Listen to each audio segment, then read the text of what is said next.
नमस्कार साथियों, स्वागत है आपका अपने YouTube चैनल 7 स्टार एजुकेशन पे। मैं आपके बीच लेके आया हूँ इंग्लिश का नया टॉपिक, जिसमें हमारा टॉपिक होगा नरेशन। इससे पहले जो चैनल पे नए हैं वो चैनल को सब्सक्राइब करें, लाइक करें और अपने दोस्तों के साथ शेयर करें। और शुरुआत करते हैं हम अपनी क्लास हमेशा की तरह एक मोटिवेशन से। हमारा मोटिवेशन है, कामयाबी सुबह के जैसी होती है। कामयाबी सुबह के जैसी होती है, जो मांगने से नहीं जागने से मिलती है। जो मांगने से नहीं जागने पर मिलती है। तो कहने का मतलब ये है कि अगर आपको कामयाब होना है तो सुबह के जैसे बनना होगा, जो कभी मांगने से नहीं मिलती है, जागने पे मिलती है। तो ये हुआ हमारा मोटिवेशन। अब मोटिवेशन के जुनून को बरकरार रखते हुए हम अपनी क्लास स्टार्ट करते हैं। इससे पहले जो चैनल पे नए हैं वो चैनल को सब्सक्राइब करें, लाइक करें और अपने दोस्तों के साथ शेयर करें। तो शुरुआत करते हैं हम अपनी क्लास नरेशन से। तो नरेशन क्या होता है, कितने प्रकार के होते हैं और कहाँ कहाँ कैसे कैसे यूज होता है। आपके जितने भी, चाहे एसएससी का ले लो, चाहे स्टेट लेवल के ले लो या फिर सेंट्रल लेवल के जितने भी एग्ज़ाम ले लो, अगर आपके उसमें ग्रामर का टॉपिक है तो उसमें 100% आपके नरेशन का क्वेश्चन 1 या 2 आएंगे। तो क्लास के एंड तक ज़रूर बने रहें। और कैसी लगी हो क्लास आपको कमेंट में ज़रूर बताएं। और जो कुछ डाउट हो आपको वो भी आप कमेंट बॉक्स में लिख सकते हैं, ताकि आपका कमेंट में डाउट कर सकूं। तो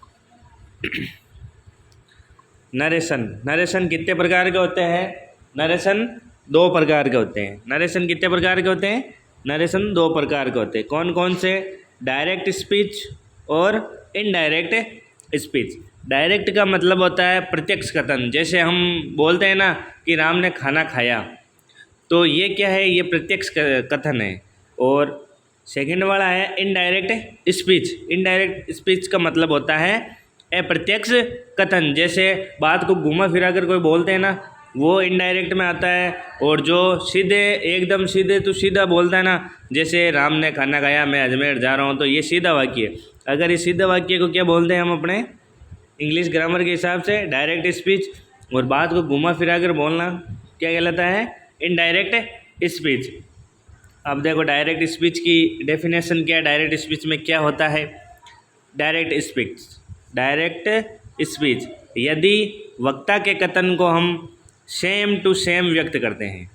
डायरेक्ट स्पीच में क्या है? वक्ता के कथन को हम सेम टू सेम, कहने का मतलब जैसे मैं अजमेर जा रहा हूँ तो वापस उसको डायरेक्ट स्पीच में बनाना है, तो मैं अजमेर जा रहा हूँ तो I am going to Ajmer, तो ये सीधा सीधा सेम टू सेम बना दिया। तो वह कौन सा स्पीच कहलाता है?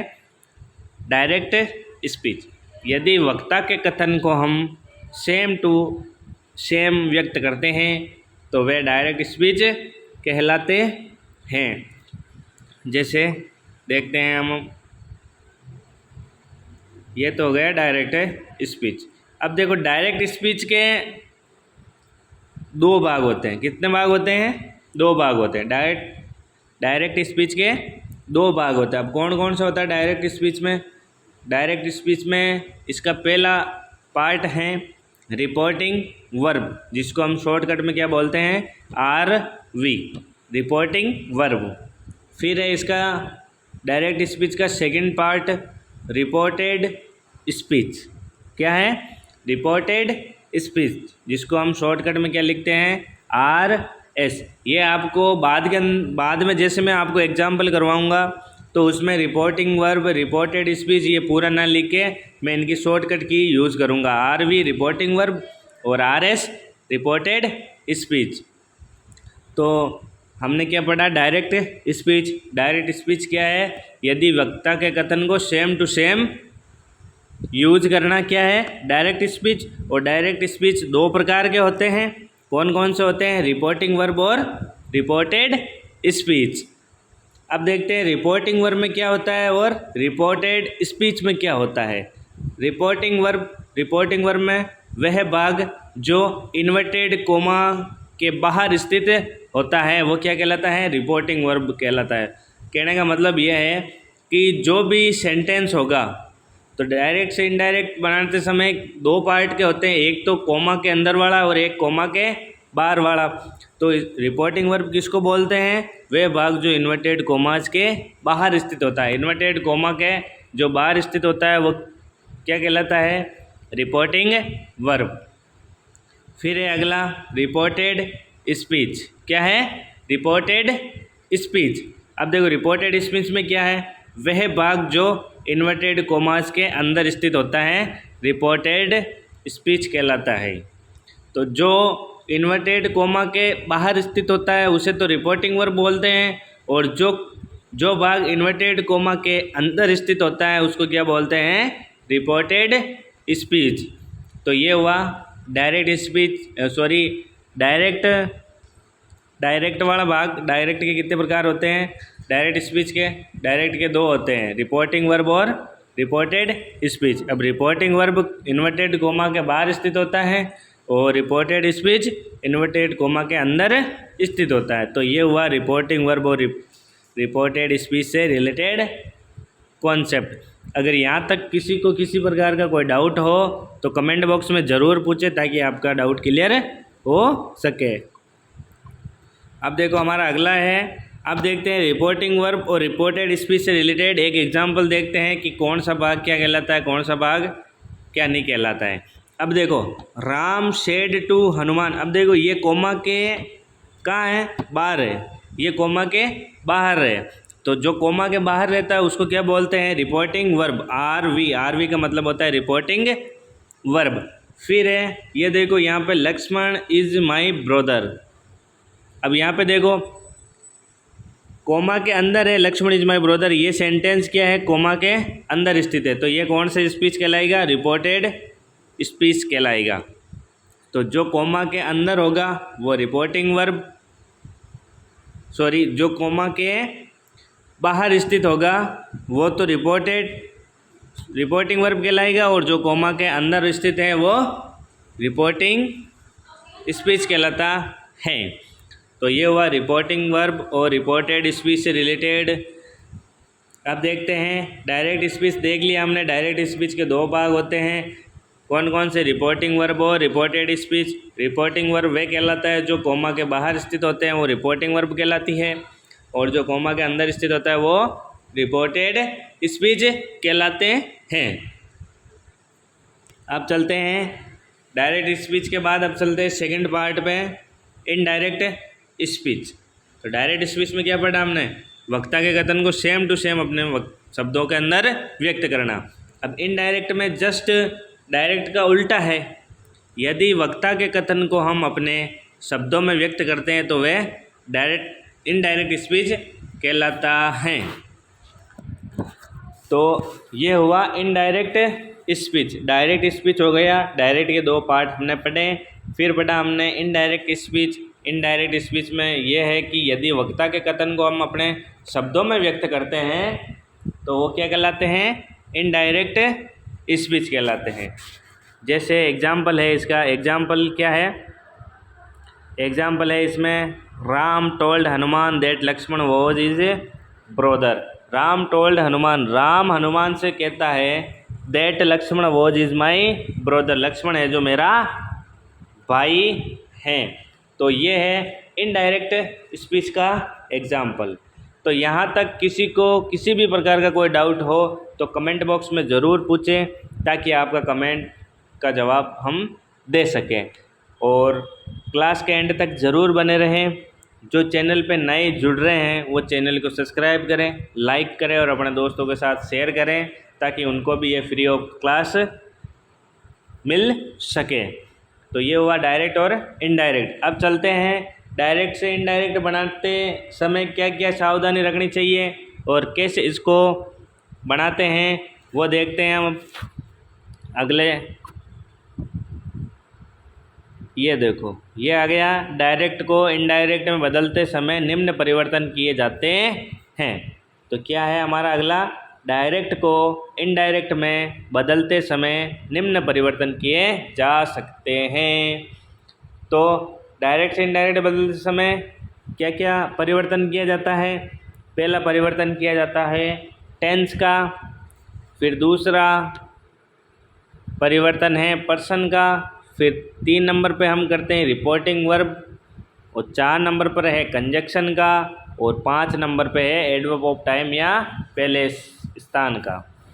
तो डायरेक्ट को इनडायरेक्ट में बदलते समय क्या क्या परिवर्तन करते हैं?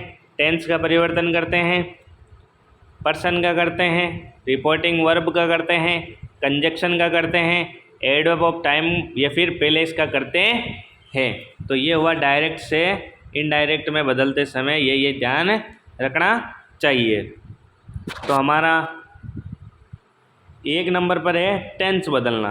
हम इसको डिटेल से पढ़ेंगे कि कौन सा टेंस किस टेंस में यूज होगा, और डायरेक्ट से इनडायरेक्ट बदलते समय टेंस को कैसे बदला जा सकता है।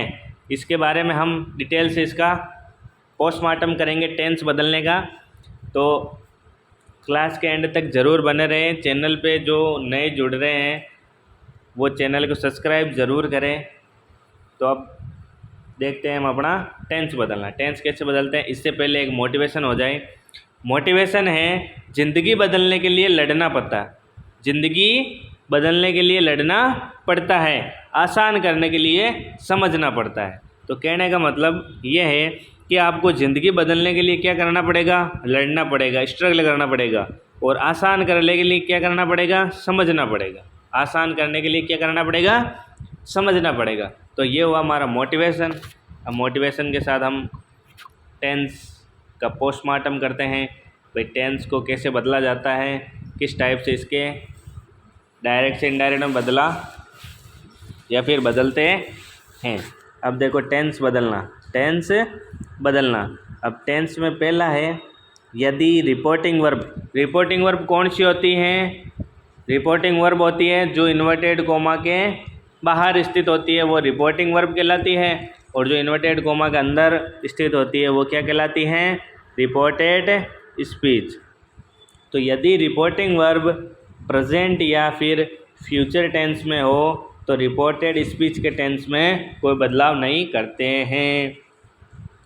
तो कहने का मतलब ये है कि यदि रिपोर्टिंग वर्ब प्रेजेंट टेंस में हो या फिर फ्यूचर टेंस में हो तो रिपोर्टेड स्पीच के टेंस में क्या नहीं करते हैं? कोई बदलाव नहीं करते हैं। अगर प्रेजेंट या फ्यूचर आ जाए रिपोर्टिंग वर्ब में तो टेंस में कोई बदलाव नहीं करना है, ये ध्यान रखना है। तो जो कोमा के बाहर है वो क्या है? रिपोर्टिंग वर्ब, और जो कोमा के अंदर है वो रिपोर्टेड स्पीच। तो अब देखते हैं एग्जाम्पल। एग्जाम्पल है Hari says to his father I did not help you. Hari says to his father, Hari उसके पिताजी को कहता है I did not help you, मैं तुम्हारी हेल्प नहीं कर सकता है। तो अब इसका क्या करना है? डायरेक्ट तो दे रखा है हमको, अब इसको क्या करना है? इनडायरेक्ट में बदलना है। तो इनडायरेक्ट में बदलने से पहले क्या करना है? हरी का हरी। अब देखो रिपोर्टिंग वर्ब के अंदर प्रेजेंट या फ्यूचर सिंपल टेंस हो तो उस टेंस में कोई बदलाव नहीं करते हैं। तो सेज का हरी टेल्स आ गया। सेज का रिपोर्टिंग वर्ब सेज चेंज होगी किस में? टेल्स में। ये बाद में बताएंगे, जैसे एक एक बार कर लेते हैं, फिर आपको इनके सारे के सारे रूल बता देंगे जिससे कि आपको क्या है एग्जाम्पल करने में हेल्पफुल मिले। तो अभी ये मत देखना है कि सर आपने ये बताया नहीं कि सेज की जगह टेल्स क्यों आता है, कैसे आता है, आपने तो ये बताया नहीं, आपने डायरेक्ट लगा दिया। धीरे धीरे एक एक करके सारे कॉन्सेप्ट आपको बताता जाऊँगा। आपको चैनल पे जुड़े रहना है और क्लास को पूरी देखना है। एक एक करके मैं सारा आपका डाउट क्लियर कर दूंगा। तो एक बार इसको क्लियर करते हैं। तो Hari says to his father I did not help you. तो हरी सेज को किस में चेंज कर दिया? टेल्स में। हिज का हिज, सेज टू को किस में चेंज कर दिया? टेल्स में। और हिज का फादर, हिज फादर। अब देखो ये इस इन्वर्टेड कोमा को हटाने के लिए दैट कंजक्शन लगाते हैं। कौन सा कंजक्शन लगाते हैं?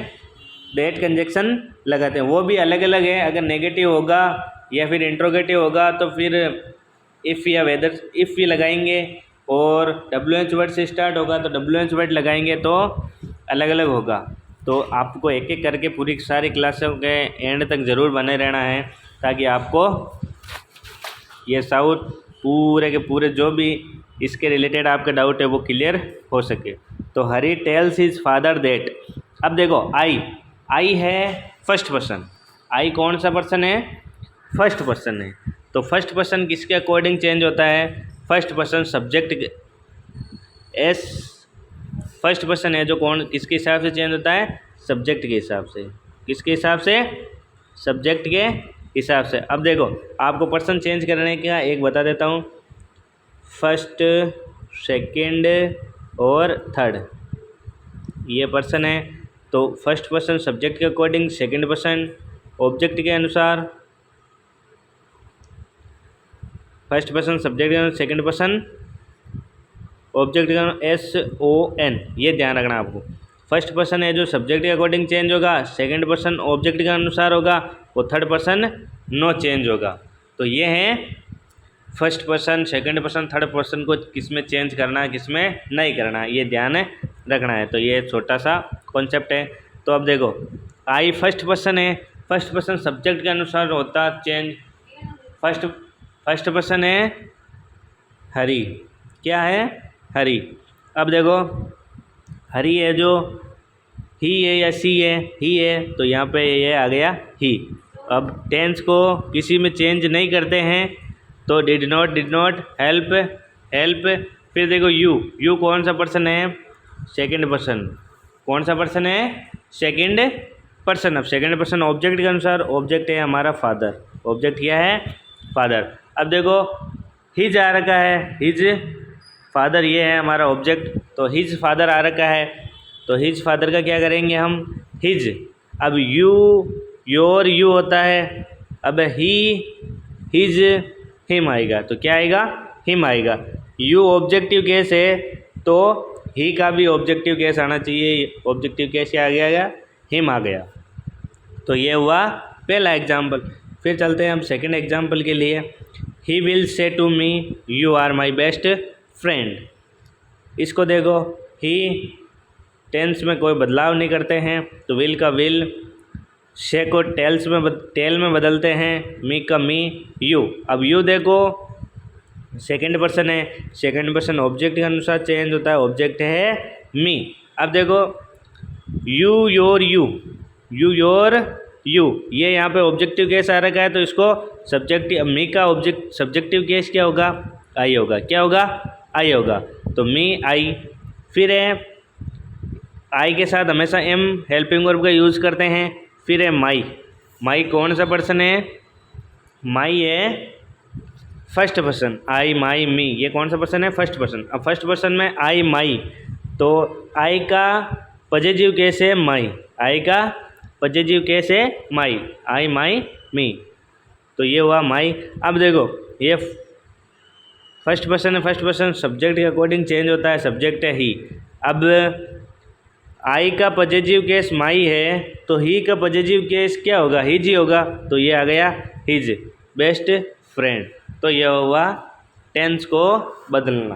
टेंस में पहला है हमारा, टेंस बदलने में क्या है?